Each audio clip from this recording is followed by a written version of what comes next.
Hey, what's up, everybody, and welcome to Theology at the Threshold. My name is Cole Burks, and this is my contextual project for my master's degree.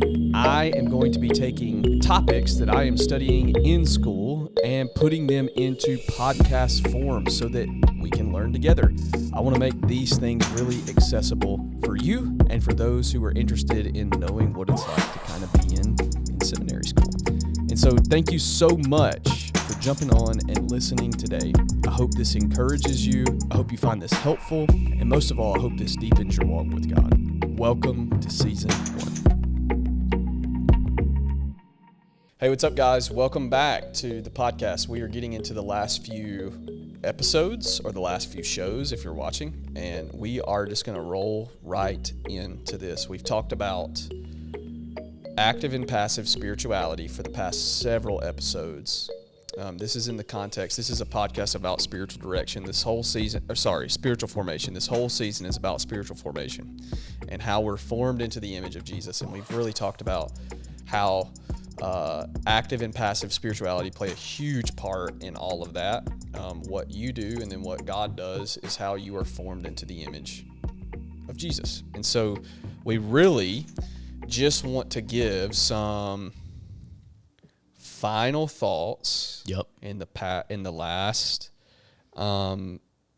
episode, or the last two episodes. And we'll decide if we're going to cut them into two or just leave them as one later. But just this is the ending, really. We're landing this plane. And so we're really going to just say the things that need to be said here. Yep. It'll be it won't be much recap, but this will be more just kind of off the dome preacher talk, I think. So sure, we love off the dome preacher talk. And best way to wrap up a season is the best way to wrap up a sermon. Give us just the long and shorts. What are some things that need to be said about active and passive spirituality? Yeah, so in the context of spiritual direction, active and passive spirituality. I don't know if you've listened to every episode yet, but I want to draw your attention back to the verse that we read, one of the first episodes. It says this. This is John 21, 18 and 19. It says this: I tell you the truth, when you were young, you were able to do as you liked. You dressed yourself and you went wherever you wanted to go. But when you are old, you will stretch out your hands. And listen to this: others will dress you and take you where you don't want to go. Jesus said this to let him know by what kind of death he would glorify God. And then Jesus said, follow me. Henry Newman says this: the number one sign of maturity is being willing and available to be led where you don't want to go. So let's just talk about that. Yeah. Let's just talk about that. Okay. There is really an active side of spirituality and a passive side of spirituality, and we've said this 100 times, and I want to continue to reemphasize this. Yep. That it's what active is what you do, passive is what God does, and that verse there that I quoted from John 21 and that Henry Newman quote, it really is like that's what spiritual formation is. Yeah. Spiritual being formed into a mature follower of Jesus and a whole person. Yeah. And I think when you think about that, what it looks like is what Newman said, right? It's literally being willing and available to be led where you do not naturally want to go. Yeah, and I think we see like the perfect image of this too, shocker, in Jesus. Mm-hmm. You know, when he's in the garden and he's literally crying tears of blood. And he's like, Lord, if there is any other way that we can do this, let this cup pass over me. But at the end of the day, not my will, but your will be done. Yep. And it is Jesus saying, I am willing and available to be led into places that I do not want to go. Yep. Jesus prayed. Jesus was active in his pursuit of God. He fasted, and he also let the Father work in him. Yeah. I'm pretty sure in Hebrews it says that Jesus matured in his faith through his sufferings. Right. And I think it's so important just to even know, like, hey, if Jesus matured, we probably have some maturing to do. Right. We probably have some growing to do. And I think it's just so important, man. I think at the end of the day, when we're talking about spiritual formation, what's forming you? Yeah. I think that's the question you've got to ask. Is it active and passive? Is it God? Right. Is it you? Is it your pursuit of God and God's pursuit of you? Is that what is forming you? Because at the end of the day, we are all being formed by something. Yeah. We're all being formed by something. And what that something is, I think we get to decide. Yeah. And two, I think that there is always an active and passive side of that too. Yes. Like whether or not you are actively pursuing spiritual formation to look more like Jesus or not, you are actively doing things with your life that outside influences are passively also influencing on. Yeah, kind of like, I think today the best example to give this is social media. Yeah. Like, you are actively engaging with social media. Right. Often. Right. Actively engaging with it.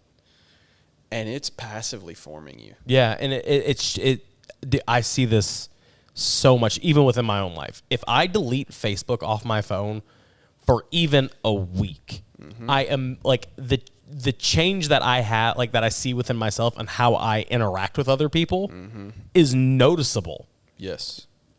48 hours after I delete the app off my phone. Absolutely. Because if I'm not actively feeding into the social media, it's not passively influencing the way that I view people. That's exactly right. And so you are actively doing things. Yes. And things are passively happening to you all the time. Yes. What we're trying to say is in spiritual formation, you get to make the choice to start actively forming yourself into the image of Jesus. Yeah. And God will passively come alongside of you and do the things in you that you could never do yourself. Yeah, I think that's kind of a good way to put it. But I would say more along the lines like this. Because, like, this is a cycle. Sure. Most of the time this is so strange. This is going to mess with people. And I think I don't mean for it to mess with people in a weird way, but I just think, like, people are like, well, if I have to do it, like, what is God's role in this? I think I think the cycle, and people are going to be like, I don't know about that, but that's okay. You don't have to know about it. I think this is right. I think the cycle always starts with the passive. Sure. I think the cycle always starts with God initiating this. Yeah. I think this is the way that this is in our entire story. I mean, the Bible speaks of that, that deposit of faith that God puts on the inside of you. And it's also too, like, while we were yet sinners, Jesus died for us. Right. Jesus started this whole story. Right. It was beautiful about that too, is like, that shows that, we talk so much about, the active and active being what we do and passive being what God does. God did take the first active step. Yes. For us. Yes. And said, okay, cool. Now follow me. I can't follow someone who's not walking. So it's like God took the first active step, say, I know you can do this because I did it. Now follow me. And as you do your active steps, I will come alongside of you with the passive. And also, I think it's so important too, if you think about this, so deeply important, that if you are doing this, if you are pursuing God and you don't know his love for you, that pursuit will stop. Yeah. If you are pursuing God and you don't first know his love for you, that pursuit will get boring. It'll get tired. All of the active stuff will feel legalistic. Rules of life will feel legalistic. All of that. But when you'll realize you aren't truly running towards God, you're running away from something else. Yeah. And once you get far enough away to where you feel comfortable, you'll stop running. Yeah, and that's a great point. Like, a lot of times our active spirituality, especially in Pentecostal cultures, is that we spend most of our lives running from something. Yeah. We spend most of our lives running from alcohol, premarital sex, drugs, all of that stuff. Just the fear of hell in general. Fear of hell. And I think those are good things to run away from. Like Paul says it, Paul says it like this: flee from sexual immorality. Right. Literally right. run away from it. Correct. Like, but what do you run to? Right. And I think that is the question on the back side of this is the motive for everything that we do in our formation has to be that, man, Jesus loves me. I'm becoming like him, and he's transforming me into his image. And that has to be our motivation. It can't be, I'm going to flip the world upside down for God. You have to be, until you're content with being loved by God, nothing else will ever satisfy you. Yep. Like, we have a quote on our wall from St. Augustine back here. Our hearts are restless until they rest in God. Yeah. Our hearts are restless until they rest in God. What all of this is, what spiritual formation is it's putting you at rest in God and allowing him to do the work within you. Right. And, oh man, rest sometimes can be active. Yeah. Rest sometimes can be active. Yeah. You are actively resting. You are actively taking a break. You're actively stopping. You're actively practicing Sabbath. God, and I have to actively, because there's something about when I finally reach that place where I'm like I'm resting, I'm relaxed. There's something about that place that my brain is like, cool, now let's go do everything that we have to do. Isn't that how the devil works? How the devil works. That's how the devil works. But I think one of the quotes, or I wanted to read this poem as we begin to wind things down. Yeah.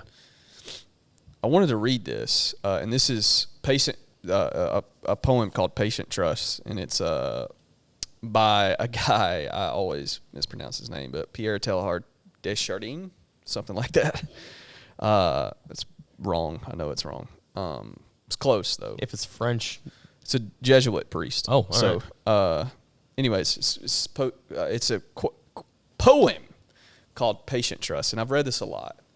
And really, the summation of all of this comes down to this poem, I think, and another prayer as well. I'm going to read this one first, and we can talk through it. Above all, trust in the slow work of God.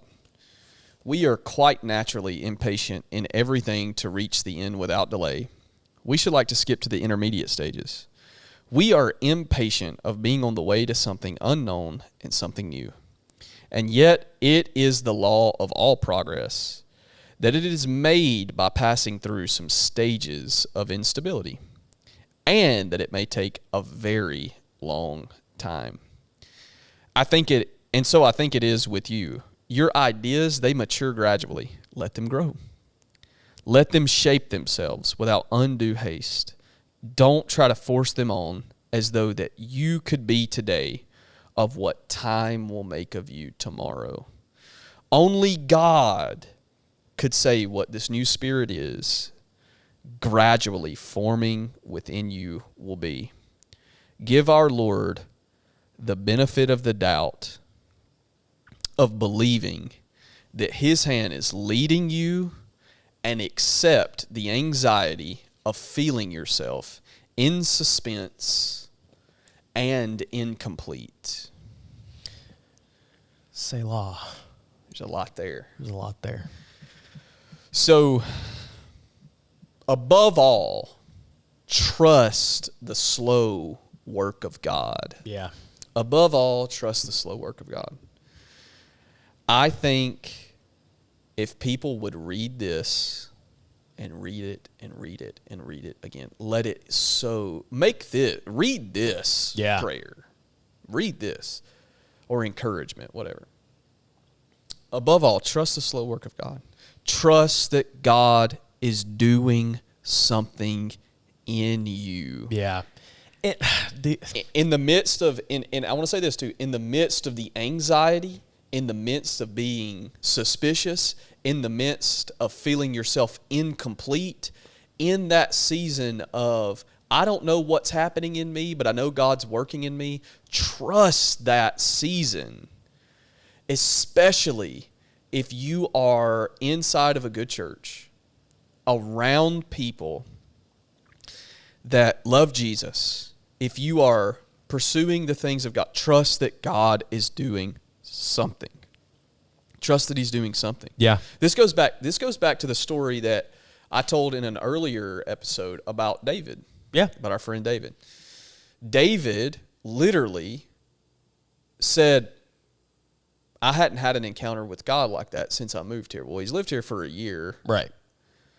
But he said this, I put myself in this. Right. I showed up. I served. I prioritized family. I gathered on Sunday. I gave all of that. Yeah. He said, I did all of that. Yeah. And God did not show up and meet me until a year down the road. Abraham, what, 25 years? Yeah.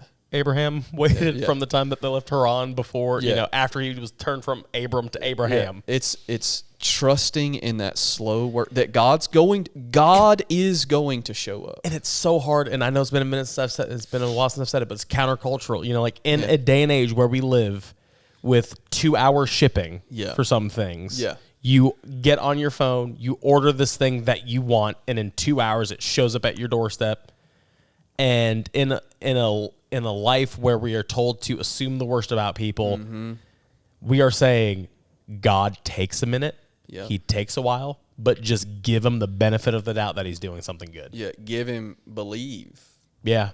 Like believe him. For Assume that God is doing that good work in you and just accept that it's going to take a while. Yeah. And you won't be able to see it until you get on the other side of it. Yeah. That's the hard thing. Yeah. It's like whenever you're losing weight, like I don't know that I'm losing weight, but the amount of people that I see on like a weekly basis, like, oh, you lost some weight. I'm like, oh, well, I've been doing the work for it. So thank God it's working. Yeah. It's like, I've been eating less and moving my body more. Thanks. Yeah. Right. Yeah. right. It's like, but that's exactly right. You don't know that God's working in you until years later. Yeah. You don't know what God's doing in you until years later. I never thought that I would be like, people don't know this, and I kind of not really, I don't really care to share this, but like I would never have guessed that I would have moved here, and a year and a half after moving here, God would see fit that I was ready to take over a church and be the pastor full time. Yeah. But there are people who did see that. Right. Specifically, the people in my life that mattered. Right. And you don't know what God's doing in you until after it's done. Right. For instance, here is a passive moment that I had with God. And I think this is good to wrap up this. Like once we get done talking about this, we can wrap it up here, and then we can finish off with episode 10. But really and truly, like, man, we were working together at a company, and I was filling up one of the machines, and I'll never forget this as long as I live. I had more accounts than I'd ever had before. I was making more money than I'd ever had before. I was stressed. I was anxious. I was in a hurry. Mm-hmm. I was not having a good time. But I was excited because, like, paychecks were nice. Yeah, they were. And I said, I'm filling up a machine, and I remember, I'll never forget this, I am putting a size medium glove in slot number 14 in Sweetwater, Tennessee. Shoo. And I hear the Lord say, it's almost like he was standing behind me, and I heard him say, like, if I've ever heard the Lord say something to me that I was like, yeah, I heard that out loud. I heard this. I'm about to teach you how to rest. Okay. That is the moment that God started the work in me. Pastor Casey hadn't even left yet. Right. Of what would now become Resting Place Church. Right. I'm going to teach you how to rest. Okay. That was 3.5 years ago. Yeah. And not at all relevant to where we were as a church. Not even close to relevant. Not even remotely relevant. No. But the Lord was, I'm going to teach you how to rest. And I leaned into that. And what do you know? Our community is so shaped by the word rest. Yeah. Resting Place Church. the name of our church. But that's a passive moment that I was very uncomfortable, and I was trusting God in the midst of all of my suspicion, of all of my anxiety, of all of my doubt, of all of my unbelief. I was giving him the benefit of the doubt of doing this slow work within me that we've yet to even see the majority of the fruit of. Yeah. That's still really in its beginning stages. Right. And it's hard, and it's a journey for me specifically. But the Lord started that. I didn't start that. I didn't choose that. Right. I was filling up a vending machine. Right. Like, I didn't choose that. But what I did after I heard that, and this is kind of like some things that can be said about active and passive for this episode. Our life is a combination of the two. Right. Our lives are a combination of active and passive spirituality. And what we are actively doing and what God is actively doing on his end, but passively doing in our life. What we can control and what we can't control, those things are forming us. And this is what I notice. This is just me. When I am putting myself in positions to do things that I can control, God always takes care of the things that I cannot control. Right. And I think that is just so important for people to know about their spiritual formation. Yeah. Like, they got to know that. Right. Yeah. So I think that's a good place to wrap up session 9. And yes. We will we'll see you guys in session 10. Yes. And so we'll be back with you shortly. Fast forward to the next episode, or just hit go to the next.